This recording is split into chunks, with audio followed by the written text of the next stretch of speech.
This is where I'm now going to train you again.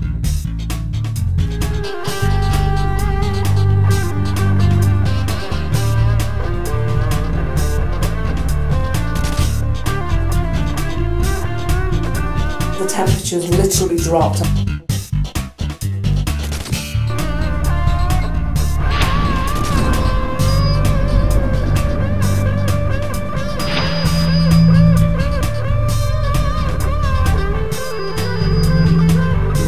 Lights that have been swinging on their own, lifting up and down. Oh, hell!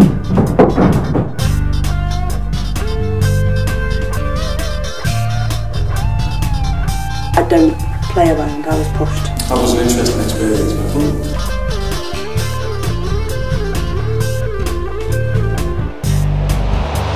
That was a very big bang from over there. With your second one. In this edition, we go to Allerton Hall, Liverpool, with White Witch, Lady Snake, and TV and radio presenter Roy Basnett. This is the whole point.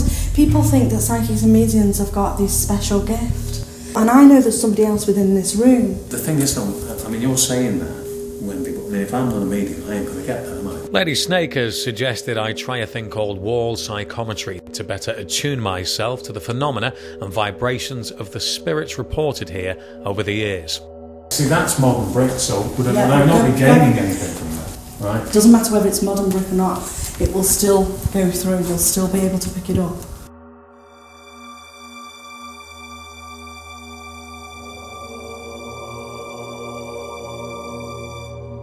Meanwhile, paranormal investigator Mark Rosney sets a number of traps and devices to detect micro changes that sometimes occur during this type of investigation. On Wendy's advice, we try to obtain some audio. What is your name? EVP, or electronic voice phenomena, as it's commonly referred to. The idea is that we can capture the former owner, architect John Hardman, who in 1736 built the present house. Wendy said, I'll call you John, because there's something on the microphone. The hall is said to be haunted by his ghost. Can you tell me what you did for a living, please? Can you just put your camera on the microphone, sir, please? Whoever's in this room at the moment, can you tell me, were you an architect? So you were a drinking man? Not huge pressure, but I've got downward pressure on this microphone. If you're having difficulty communicating with us with your voice, then just acknowledge. If I say that brandy was your favourite drink, then can you make a noise for me, please? Was brandy your favourite drink? It's very hard to breathe in here at the moment. That was an interesting experience, I think. So with regards to this room now then, is it finished? This one's empty. Activity down in the bottom room. We need to go with you? Yeah.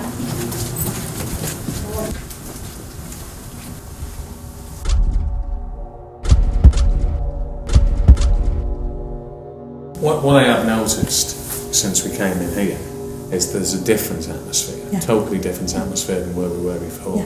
Because that to me was kind of claustrophobic. But this one isn't. Explain to me why the back of my leg then wouldn't really icy cold from the knee to the back. The child's behind you trying to get your attention. You're not listening. Freezing cold. That's spirit. And if you acknowledge the spirit and say, okay, sweetie, no. Is it a girl? Yeah. And if you ask her, she'll show you what she looks like. Blonde-haired girl? Yeah, she is. There's no breezes or anything, so. This side. No, what I mean is... Right, but there is not... Do you want to just step behind him? Yeah. No. But there is... Oh. What? That's interesting. What? Right, it's... something... It felt like somebody just brushed past you. When you were doing it there, I mean, this... Alright, I'll go with it. Let's get ego out of the way. What I thought I visualised there was a blonde girl, a very Shirley Temple looking kind of girl who was in a white, very Victorian Thank you. Right? See? I've never had that happen to me before in my life, and this goes against all what I've said there. I just saw an orb with my eye. Even though, and the reason we say that is because we're dismissive of orbs. But I mean, this was a big thing moving about. However, the light could be. Sorry, no, I disagree. Again, I disagree.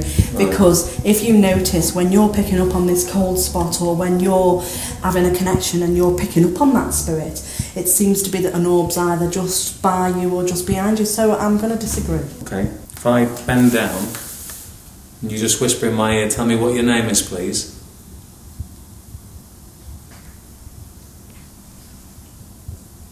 You did that, didn't you? I didn't do anything, No.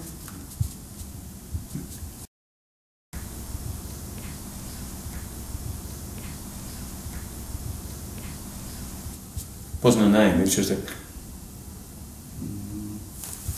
I heard something, but I thought it was coming from over there. Can you tell me what your name is, please? Can you tell me what your name is, please?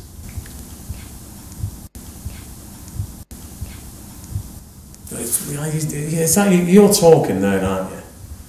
If you just... I moved earlier on, but I kept really still that time. I can't, but I can hear conversation, but I can't. It's indecipherable conversation. It doesn't matter, you've still got to trust it. Right? Yeah, but no, I can't hear what it is. It's conversation, but I can't hear what it is. Okay, if I bend down and you just whisper in my ear, tell me what your name is, please. I'm quite excited about a number of anomalies that we appear to have picked up during the course of the investigation. The guys rang me up saying, you need to hear this because we've got some audio here.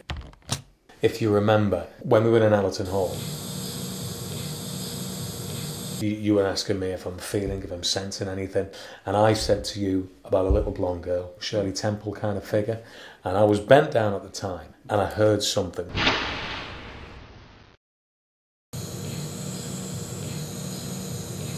Indecipherable. But it was clearly speech, and I said to you at the time, was that you? And you said no. So then I went further into it to ask a question. Again, it was indecipherable. But there was definitely some speech there. This is clearly a little girl's voice. You could hear it, I could hear it. Sounds to me definitely like a little girl's voice. And also the name, the Kathy or Catherine. What? It was definitely a second shot, wasn't it? Because it's Catherine. So it was definitely there. I'm just excited. How many times have you caught EVP and it's never as clear as that? Well, to be honest, Roy, I thought I was going to be wasting my time coming here tonight because when people say to me, oh, of course I'm EVP, it's usually something very indistinct, but that is a genuine human voice. Well, why I find this particularly exciting is because at the time no one heard this. I heard it, and it was when you were saying to me to kind of get interact, become a medium, if you like, which is something that certainly wasn't on my radar. But where did the voice come from? Maybe there is a plausible explanation for this, and to me, it's very interesting. It's exciting. But is it conclusive evidence that I'm communicating with people and beyond the clear? It may be to you, but not necessarily to me. On the surface, it does look very impressive. I'm at a loss to understand why I couldn't hear it at the time. You could. If there was a sound field there, you would have been in it with me. If you think about it, your proximity to me, you would have heard something. I've got the explanation to that. Because I was talking. And I was going on about the cold spot. But it was clearly there. Anybody watching this would turn around and say, yeah, one of your production crew came out with that. And all we can offer here is our word. Nobody made that up. There's no other female there. So we can actually sort out spectral analysis of the anomalous sound and everybody present. So we can actually... human voice is a bit like a voice print. It's like a fingerprint, I should say. We can actually eliminate people. Well, we're not finished yet because there is more stuff to have a look at, so I think we need to press on. But certainly the most interesting aspect of the investigation that we've looked at so far. Honestly, God, it was so clear. It was like like that.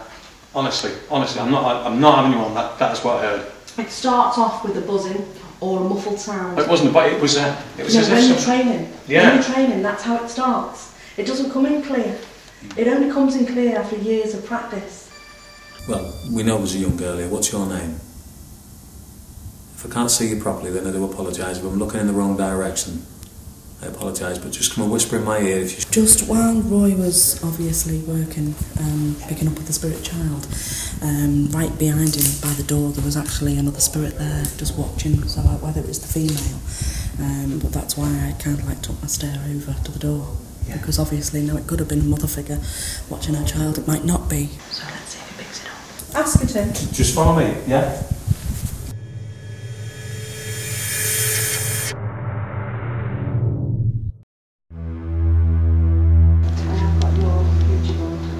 Do that. If you want to, but I'm going to give you warning. Right. I will be part of it. Okay. I will tell you how to do it. Right. But I won't be part of it. Well, I'm happy to do that. Okay. Yeah, if you're, I'm totally happy. I'll do it if... Yeah, because we'll do it on here. Okay. If there's any spirit within the room, whether you're a child, whether you're an adult, can you just come in? How old are you? Are you in your 50s, please? Roy, what you need to do is just ask him to back off. You're just a slight minute. Just say, back off me and use the board, please. Yeah, okay. Just take your hands off for 2 seconds, okay? I'm just being trained on this. Are you? Okay. Roy, just sit yourself back for 2 minutes, lovely. Because you're not yourself. You ended up just going off then, hon. Yeah. It's very difficult to rule out because you are trembling, and that trembling on that hard surface could move things around. And there were certainly a couple of times where I knew that my fingers were probably doing that. But what is significant, the glass, the entire thing moving is significant. But I have got major drain of energy now. They're not all that they're made up to be, are they? I'm not dismissing it or anything Yeah, like they that. do I just felt as though perhaps maybe it was in your boxes. it was a bit of a drainer of energy. Well, we started off at Allerton Hall and we've relocated now to the Gaumont Theatre, which was an old cinema in its day. It's now actually in a state of dereliction at the moment, but George, who is the owner of the Gaumont, is doing his best to bring it back to its former glory. Hello, George. Hi, Roy. You know, you've been here for a while, and one of the reasons that I know you is as a result of you getting in touch with the radio show that I present, because you said that there's funny stuff going on. We've had lights that have been swinging on their own, lifting up and down. You have certain space you can walk into and it's ice cold. A lot of big orbs flying up, down, around, across. Dead people upstairs, walking around, and in the basement as well. As I said, I was sitting in here before just playing the piano, and I seen the light working around on that side, and that's when I got up and walked towards the door. Lucky enough you were standing at the door. Right, yeah. I just sensed that there was something here. Where's the main area where everybody always senses something? Is in the basement, the lower ground floor, and also above here, stalls. Right, so probably the best thing for us to do is to have a butcher's, take a look around, see what we find. Okay, good luck. Have you used this equipment before, Roy? Yeah, I mean this camera is, you know, it looks a bit bulky there at the moment, but you can strip it down to virtually nothing. But it's a great camera because it does have the Xenolux option on it, so you can go around with no lights on and have a wander around, because we're going to split into two groups. Wendy's having a look around at the moment. We haven't determined who the two groups are going to be yet, but one effectively will be, if you like, scientific. So what's that on your back? That's my proton pack. The last time we were here, we were using some walkie-talkies. As seen on Ghostbusters? It's far better than the Ghostbuster one. And there was difficulties with them last time. Wendy picked up that she got the idea of a hanging occurring, and then we went across, because hanging did occur here many years ago, and we went up to the stage area, and Wendy then suddenly said, "Oh, you know, I'm feeling something here." And this is exactly where we had the cold spot when we did our investigation here last year. He's either a caretaker or he worked here. The sound is where it is. And he was obviously befriended by a female, and she lied to him basically. I've never seen a ghost, but I've heard of you. It seems weird, but whenever I'm around Wendy, I seem to be picking up quite a bit. A few people, when we've been in the basement, in one of the rooms, they've had the sense that a woman's been down there raped. And she's been hiding in one of the doors. Well, actually, it's not a woman, is it? It's more like a teenager. Yeah, and she's been dragged downstairs, raped, and maybe, I don't know whether he's regretted doing what he's done, and that's the man, and that's what he's done on himself. Oh, right. So maybe that could be the connecting story. There could be a connection, but I didn't get that. But be interested, could you take me to the basement? Yeah. Now you've said it, I've got to go.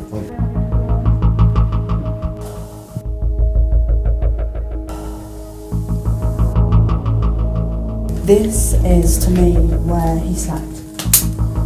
I don't get back down there. The temperature's literally dropped, and I don't think it's to do with the building.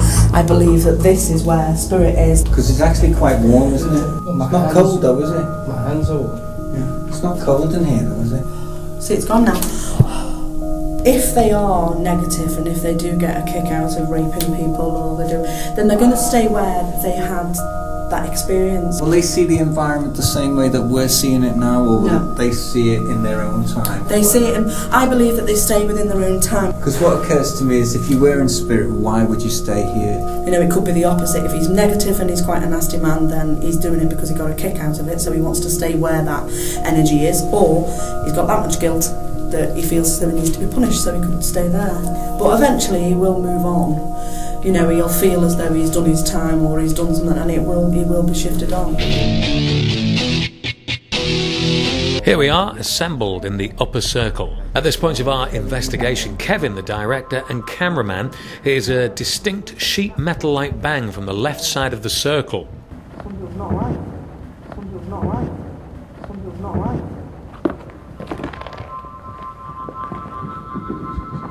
Mark, are you here? Mark, can you go to that left side? Then comes a second sound, similar to the first, from the same spot. Because I've got something from there.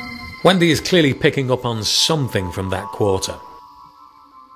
Torch in hand, Mark is dispatched to investigate. No, it was before Mark got there. It's like one of those windows made a noise or something. Or whatever they are. And if you just stand there where you are, you'll go back up on. Stand there. Is there anything sheet metalish over there, Mark? Might have been the noise. Something like that made the noise. He checks out all of the metal in the area. You stand here and just see what you...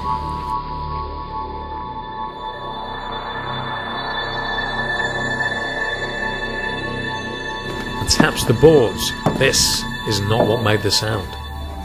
Kevin's attention was drawn to these panels because, at first, he thought they might be boarded up windows. Perhaps the real spirit was drawing us to the stairwell that leads to the basement.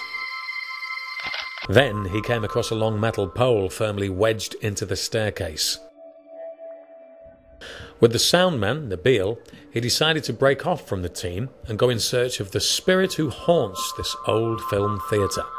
But it seems whoever it was had left the spot. Kevin and Nabil do a quick on-the-spot equipment check. It couldn't have been more. Everything's working fine. In this earlier shot, this is where we were, and this is where the sounds were made. From this perspective, you can see how short the distance is from the sound, and yet, strangely, only one of us in the upper circle heard it. Not so downstairs. Yeah, that sounds like... that stage area, and then bangs later, another one on. Yeah, what was that banging? Because we heard that. Yeah, Don't know. All above the stage, all the metal was banging. When he asked twice, it banged twice. When he went once. Something's not right. Something's not right. Something's not right. So has someone done that, or...? Apparently not. Mark said it was louder than that. Because I heard it twice. That was a very big bang from over there. Was there a second one? The second one then, yeah.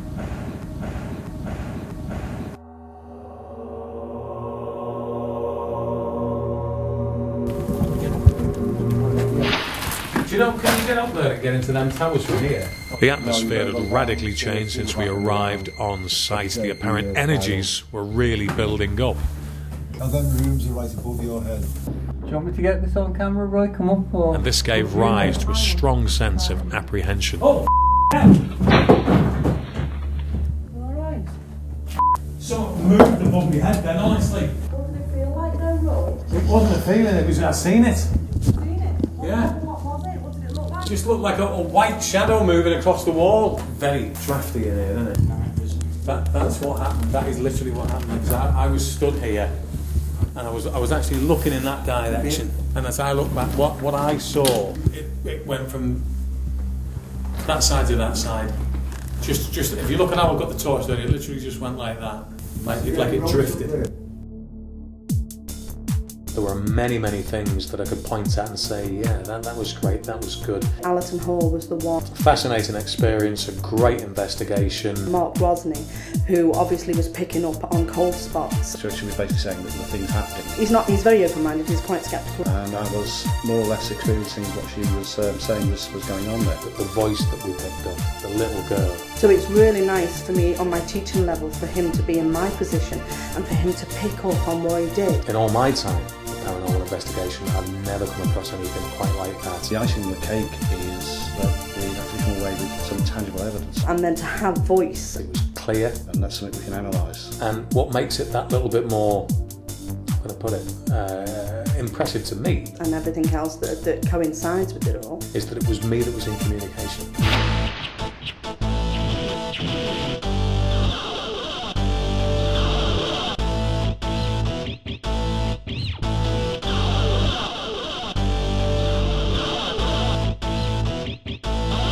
So you're a bit sceptical about all this thing? Yeah. Has anything interesting ever happened to you? Apart from meeting Wendy, of course? Yeah. Because I told him where we were going to be living. No, not yet. I told him we were getting burgled. And he went round and we was.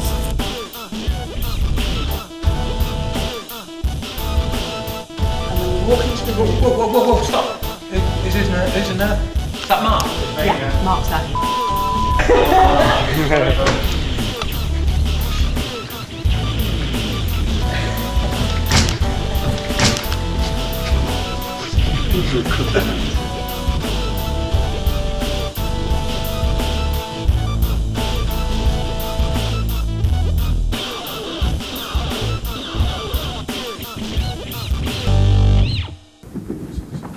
Mark, are you here?